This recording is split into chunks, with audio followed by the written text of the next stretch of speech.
ನಮಸ್ಕಾರ. ಮತ್ತೊಮ್ಮೆ ನನ್ನ ಯೂಟ್ಯೂಬ್ ಚಾನಲ್ಗೆ ಸ್ವಾಗತ. ಸಿಂಪಲ್ ಆಗಿ ಬದನೆಕಾಯಿ ಮತ್ತು ಕ್ಯಾಪ್ಸಿಕಮ್ ಗ್ರೇವಿಯನ್ನು ಹೇಗೆ ಮಾಡೋದು ಅಂತ ನೋಡೋಣ ಬನ್ನಿ. ಮೊದಲಿಗೆ ನಾನಿಲ್ಲಿ 2 ಬದನೆಕಾಯಿನ ಈ ರೀತಿ ಚಿಕ್ಕ ಚಿಕ್ಕದಾಗಿ ಕಟ್ ಮಾಡಿ ಇಟ್ಕೊಂಡಿದ್ದೀನಿ. ನಿಮ್ಗೆ ಯಾವ ಸೈಜ್ ಬೇಕೋ ಆ ಸೈಜಲ್ಲಿ ಕಟ್ ಮಾಡ್ಕೊಳ್ಳಿ. ಅದಾದಮೇಲೆ ಒಂದು ಕ್ಯಾಪ್ಸಿಕಮ್ನ ನಾನು ಮೀಡಿಯಮ್ ಸೈಜಲ್ಲಿ ಕಟ್ ಮಾಡಿ ಇಟ್ಕೊಂಡಿದ್ದೀನಿ. ನಂತರ ಒಂದು ದೊಡ್ಡ ಈರುಳ್ಳಿನ ಚಿಕ್ಕದಾಗಿ ಕಟ್ ಮಾಡಿ ಇಟ್ಕೊಂಡಿದ್ದೀನಿ. ನಿಮಗೆ ದೊಡ್ಡ ಈರುಳ್ಳಿ ಇಲ್ಲ ಅಂದರೆ ಮೀಡಿಯಮ್ದು ಅಥವಾ ಸಣ್ಣ ಈರುಳ್ಳಿ ಆದರೆ ನೀವು 2 ಈರುಳ್ಳಿನೂ ಸಹ ಬಳಸ್ಕೋಬೋದು. ಈರುಳ್ಳಿ ಆದಮೇಲೆ ನಾನಿಲ್ಲಿ 2 ಟೊಮೊಟೊ ಹಣ್ಣು ನೀಟಾಗಿ ಹಣ್ಣಾಗಿರುವಂಥ ಟೊಮೊಟೊ ಹಣ್ಣನ್ನ ಚಿಕ್ಕ ಚಿಕ್ಕದಾಗಿ ಕಟ್ ಮಾಡಿ ಇಟ್ಕೊಂಡಿದ್ದೀನಿ. ಜೊತೆಗೆ ನಾನಿಲ್ಲಿ 1 ಟೀ ಟೇಬಲ್ ಸ್ಪೂನಷ್ಟು ಶುಂಠಿ ಮತ್ತು ಬೆಳ್ಳುಳ್ಳಿ ಪೇಸ್ಟ್ನು ಸಹ ರೆಡಿ ಮಾಡಿ ಇಟ್ಕೊಂಡಿದ್ದೀನಿ. ಖಾರಕ್ಕೆ ನಾನಿಲ್ಲಿ ಒಂದು ಕೈ ಹಿಡಿಯಷ್ಟು ತೆಂಗಿನಕಾಯಿ ಮತ್ತು ಒಂದು 15ರಿಂದ 20 ಗೋಡಂಬಿನೇ ನಮಗಿಲ್ಲಿ ಸೀಕ್ರೆಟ್ ಇಂಗ್ರೀಡಿಯೆಂಟ್ಸ್ ಅಂತ ಹೇಳ್ಬೋದು. ಅದಾದಮೇಲೆ 3 ಹಸಿಮೆಣ್ಸಿನ್ಕಾಯಿ ತೊಗೊಂಡಿದ್ದೀನಿ. ನಿಮಗೆ ಖಾರ ಜಾಸ್ತಿ ಬೇಕು ಅಂದರೆ ಇನ್ನೂ ಸ್ವಲ್ಪ ಹಾಕ್ಕೊಳ್ಳಿ. ನಮಗಿಲ್ಲಿ ಮನೆ ಪುಡಿ ಬಳಸ್ತಾ ಇರೋದ್ರಿಂದ ಅದು ಸ್ವಲ್ಪ ನಮಗೆ ಖಾರ ಇದೆ, ಹಾಗಾಗಿ ನಾನು ಖಾರಕ್ಕೆ ಸ್ವಲ್ಪ ಹಸಿಮೆಣ್ಸಿನ್ಕಾಯಿ ಕಮ್ಮಿ ಹಾಕ್ಕೊಂಡಿದ್ದೀನಿ. ಇಲ್ಲಿ ನಾನು 2 ಟೀ ಟೇಬಲ್ ಸ್ಪೂನಷ್ಟು ಸಾಂಬಾರು ಪೌಡ್ರು ಮತ್ತು ಒಂದು ಅರ್ಧ ಟೇಬಲ್ ಸ್ಪೂನಷ್ಟು ಧನಿಯಾ ಪೌಡ್ರು, ಇನ್ನರ್ಧ ಟೇಬಲ್ ಸ್ಪೂನಷ್ಟು ಗರಂ ಮಸಾಲ ತೊಗೊಂಡಿದ್ದೀನಿ. ಗ್ಯಾಸ್ ಹಚ್ಚಿ ಅದ್ರ ಮೇಲೆ ನಾನೀಗೊಂದು ಕಡಾಯಿ ಅಥವಾ ಬಾಣಲಿನ ಇಟ್ಕೊಂಡಿದ್ದೀನಿ. ಬಾಣಲಿ ಬಿಸಿಯಾದ ನಂತರ ಇದಕ್ಕೆ ನಾವು 2ರಿಂದ 3 ಟೇಬಲ್ ಸ್ಪೂನಷ್ಟು ಎಣ್ಣೆ ಹಾಕ್ಕೊಬೇಕು. ಎಣ್ಣೆ ಕಾದಿದ ನಂತರ ಇದಕ್ಕೆ ಒಂದು ಅರ್ಧ ಟೇಬಲ್ ಸ್ಪೂನಷ್ಟು ಸಾಸಿವೆ, ಅರ್ಧ ಟೇಬಲ್ ಸ್ಪೂನಷ್ಟು ಜೀರಿಗೆ, ಕರಿಬೇವಿನ ಸೊಪ್ಪು. ಇಲ್ಲಿ ಕರಿಬೇವಿನ ಸೊಪ್ಪನ್ನ ನೀವು ಇಡೀ ಹಾಕುವಷ್ಟು ಬದಲು ಚಿಕ್ಕ ಚಿಕ್ಕದಾಗಿ ಕಟ್ ಮಾಡಿ ಹಾಕ್ಕೊಳ್ಳಿ. ಯಾಕಂದರೆ ಎಷ್ಟೋ ಜನ ಕರಿಬೇವಿನ ಸೊಪ್ಪು ತಿನ್ನೋದೇ ಇಲ್ಲ, ಅದನ್ನು ಸೈಡಿಗೆ ಎತ್ತಿ ಬಿಸಾಕ್ಬಿಡ್ತಾರೆ. ಹಾಗಾಗಿ ನಾವು ಕರಿಬೇವಿನ ಸೊಪ್ಪನ್ನ ಇಲ್ಲಿ ಚಿಕ್ಕ ಚಿಕ್ಕದಾಗಿ ಕಟ್ ಮಾಡಿ ಹಾಕ್ಕೊಂಡ್ರೆ ಹಾಗೆ ತಿನ್ಬೋದು. ಇದೆಲ್ಲ ಫ್ರೈ ಆದಮೇಲೆ ನಾನಿಲ್ಲಿ ಈರುಳ್ಳಿ ಹಾಕ್ಕೊಂಡಿದ್ದೀನಿ. ಈರುಳ್ಳಿ ಜೊತೆಗೆ ಶುಂಠಿ ಬೆಳ್ಳುಳ್ಳಿ ಪೇಸ್ಟ್ನು ಸಹ ಇಲ್ಲೇ ಹಾಕ್ಕೊಂಡಿದ್ದೀನಿ. ಈರುಳ್ಳಿ ಚೆನ್ನಾಗಿ ಫ್ರೈ ಆಗಬೇಕು. ಈರುಳ್ಳಿ ಎಲ್ಲ ಬ್ರೌನ್ ಕಲರು ಸ್ವಲ್ಪ ರೆಡ್ಡಿಶ್ ಕಲರ್ ತಿರುಗಾದ್ಮೇಲೆ ನಾವು ಇದಕ್ಕೆ ಚೆನ್ನಾಗಿ ಫ್ರೈ ಆದ ನಂತರ ನಾವು ಇದಕ್ಕಿಲ್ಲಿ ನೆಕ್ಸ್ಟ್ ಟೊಮೊಟೊ ಹಣ್ಣನ್ನ ಆ್ಯಡ್ ಮಾಡ್ಕೊಳ್ತೀನಿ. ಟೊಮೊಟೊ ಹಣ್ಣು ಅಷ್ಟೇ ಚೆನ್ನಾಗಿ ಹಣ್ಣಾಗಿರಬೇಕು. ಅಂಥದ್ದನ್ನ ನಾವು ಎರಡನ್ನ ನೀಟಾಗಿ ಚಿಕ್ಕ ಚಿಕ್ಕದಾಗಿ ಕಟ್ ಮಾಡಿಕೊಂಡು ಇದು ಸಹ ಟೊಮೊಟೊ ಹಣ್ಣು ಚೆನ್ನಾಗಿ ಫ್ರೈ ಆಗಬೇಕು. ಇದನ್ನ ಫ್ರೈ ಆಗುತ್ತಲ್ಲೇ ನೀಟಾಗಿ ಸ್ಮ್ಯಾಶ್ ಆಗಬೇಕು. ಆ ರೀತಿ ನಾವಿಲ್ಲಿ ಫ್ರೈ ಮಾಡ್ಕೋಬೇಕು. 2ರಿಂದ 3 ನಿಮಿಷ ಈ ರೀತಿ ಫ್ರೈ ಮಾಡ್ಕೋಬೇಕು. ಟೊಮೊಟೊ ಹಣ್ಣೆಲ್ಲ ಈ ರೀತಿ ಚೆನ್ನಾಗಿ ಫೈನಾಗಿ ಸ್ಮ್ಯಾಶ್ ಆಗಿ ಫ್ರೈ ಆದಮೇಲೆ ನಾವು ಇದಕ್ಕೆ ಕಟ್ ಮಾಡಿ ಇಟ್ಕೊಂಡಿರುವಂತಹ ಕ್ಯಾಪ್ಸಿಕಮ್ಮು, ಬದನೆಕಾಯಿ ಎಲ್ಲವನ್ನು ಸಹ ಹಾಕಿ ನೀಟಾಗಿ ಮತ್ತೆ ನಾವಿಲ್ಲಿ ನೀಟಾಗಿ ಫ್ರೈ ಮಾಡ್ಕೊಬೇಕು. ಇಲ್ಲಿ ನಾವು ಬದನೆಕಾಯಿನ ಫುಲ್ಲು ಸಾಫ್ಟ್ ಆಗೋವರೆಗೂ ಸಹ ಫ್ರೈ ಮಾಡ್ಕೋ ಅವಶ್ಯಕತೆ ಇಲ್ಲ.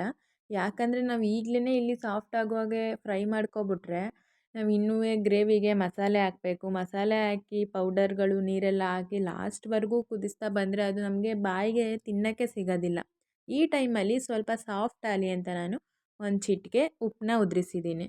ಇದು ಆಪ್ಷನಲ್ಲು, ನೀವು ಬೇಕು ಅಂದರೆ ಹಾಕ್ಕೊಳ್ಳಿ, ಇಲ್ಲ ಅಂದರೆ ಹಾಗೆಯೇ ಫ್ರೈ ಮಾಡ್ಕೊಳ್ಳಿ. ಎಲ್ಲನೂ ನೀಟಾಗಿ ಫ್ರೈ ಮಾಡಿ 1-2 ನಿಮಿಷ ಸಿಮ್ಮಲ್ಲಿ ಹಾಗೆ ಬಿಟ್ಬಿಡಿ.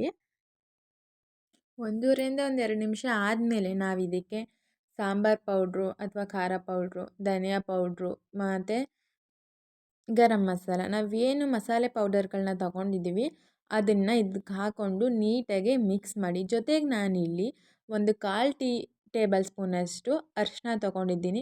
ಇದು ಸಹ ಆಪ್ಷನಲ್. ಅರಿಶಿನ ನೀವು ಬೇಕು ಅಂದರೆ ಹಾಕ್ಕೊಳ್ಳಿ, ಇಲ್ಲಾಂದರೆ ಬೇಡ. ಇಷ್ಟನ್ನು ಹಾಕಿ ನೀಟಾಗಿ ಮಿಕ್ಸ್ ಮಾಡ್ಕೊಳ್ಳಿ. ಹಾಗೆ ಗಮನದಲ್ಲಿಟ್ಕೊಳ್ಳಿ, ಬದನೆಕಾಯಿನ ಮಿಕ್ಸ್ ಮಾಡುವಾಗ ಫುಲ್ಲು ಪ್ರೆಷರ್ ಕೊಟ್ಟು ಮಿಕ್ಸ್ ಮಾಡೋಕ್ಕೆ ಹೋಗಬೇಡಿ. ಯಾಕಂದರೆ ಅದು ಸ್ಮ್ಯಾಶ್ ಆಗೋದ್ರೆ ನಮಗೆ ತಿನ್ನೋಕ್ಕೆ ಸಿಗೋದೇ ಇಲ್ಲ. ಆ ರೀತಿ ನೀವು ನೋಡ್ಕೊಳ್ಳಿ. ಇದೆಲ್ಲ ನೀಟಾಗಿ ಒಂದಕ್ಕೊಂದು ಬೆರೆತಾದ್ಮೇಲೆ ನಾವು ಏನು ರುಬ್ಬಿಟ್ಕೊಂಡಿದ್ವೋ ಕಾಯಿ ಮತ್ತು ಗೋಡಂಬಿ 2-3 ಹಸಿಮೆಣ್ಸಿನ್ಕಾಯಿ ಈ ಪೇಸ್ಟನ್ನು ನಾನಿಲ್ಲಿ ಹಾಕ್ಕೊಳ್ತಾ ಇದ್ದೀನಿ.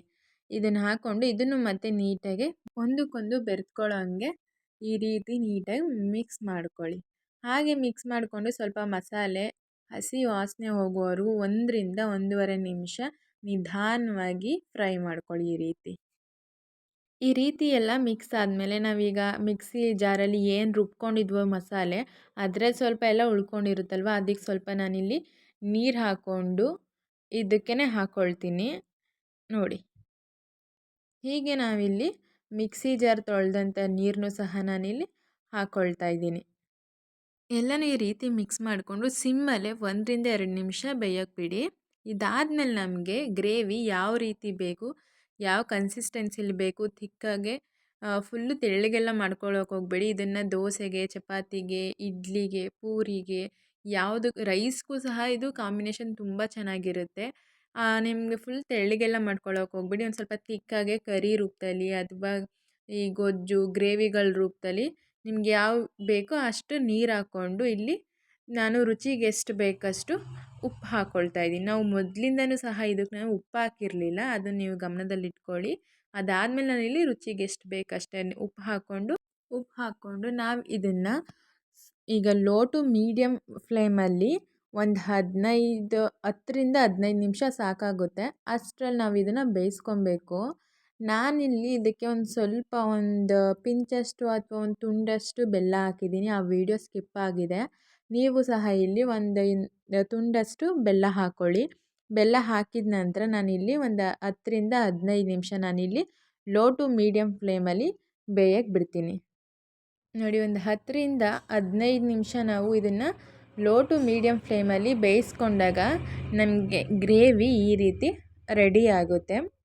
ನೋಡಿ, ಇಲ್ಲಿ ನಾನು ಎಷ್ಟು ಅಂದರೆ ನಾವು ಇಲ್ಲಿ ಗೋಡಂಬಿ ಹಾಕಿರ್ತೀವಲ್ಲ, ನಾವು ಎಷ್ಟೇ ನೀರು ಹಾಕಿದ್ರೂ ಸಹ ಕುದೀತಾ ಕುದೀತಾ ಅದು ಗಟ್ಟಿ ಬರುತ್ತೆ. ಯಾಕಂದರೆ ಗೋಡಂಬಿ ಹಾಕಿರೋದ್ರಿಂದ ಅದು ಗಟ್ಟಿಯಾಗುತ್ತೆ. ಹಾಗೆ ಇಲ್ಲಿ ನೀವೊಂದು ನೋಡ್ತಾ ಇರ್ಬೋದು, ಇಲ್ಲಿ ಯಾವುದೇ ರೀತಿ ಬದನೆಕಾಯಿ ಸಹ ಸ್ಮ್ಯಾಶ್ ಆಗಿಲ್ಲ, ಅಂದರೆ ಕಲಸೋಗಿಲ್ಲ. ಅಷ್ಟು ನೀಟಾಗಿ ಆಗಿದೆ. ನಮಗೆ ಬದನೆಕಾಯಿ ಮಾಡಿದ್ದೀವಿ ಅಂದರೆ ಬದನೆಕಾಯಿ ಬಾಯಿಗೆ ಸಿಗ್ತಾ ಇರಬೇಕಲ್ವಾ, ಹಾಗಾಗಿ ಇದನ್ನು ಯಾವುದೇ ರೀತಿ ಈಗ ಸ್ಮ್ಯಾಶ್ ಮಾಡ್ಕೊಳ್ಳೋಕ್ಕೆ ಹೋಗಬೇಡಿ.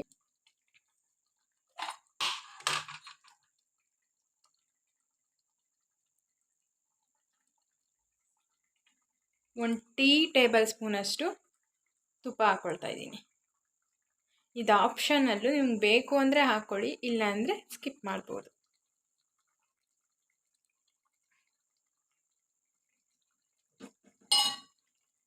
ಮಿಕ್ಸ್ ಮಾಡ್ಕೊಳ್ಳಿ.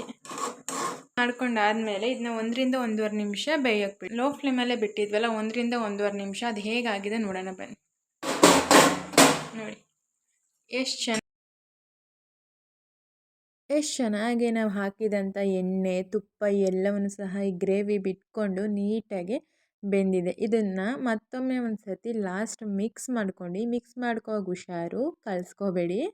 ನಿಧಾನವಾಗಿ ಮಿಕ್ಸ್ ಮಾಡಿಕೊಂಡು ಒಂದು ಸರ್ವಿಂಗ್ ಪ್ಲೇಟ್ಗೆ ಸರ್ವ್ ಮಾಡ್ಕೊಳ್ಳಿ. ನಾನಿವತ್ತು ಈ ಗ್ರೇವಿಗೆ ಕಾಂಬಿನೇಷನ್ ಆಗಿ ಚಪಾತಿ ಮಾಡ್ಕೊಂಡಿದ್ದೆ.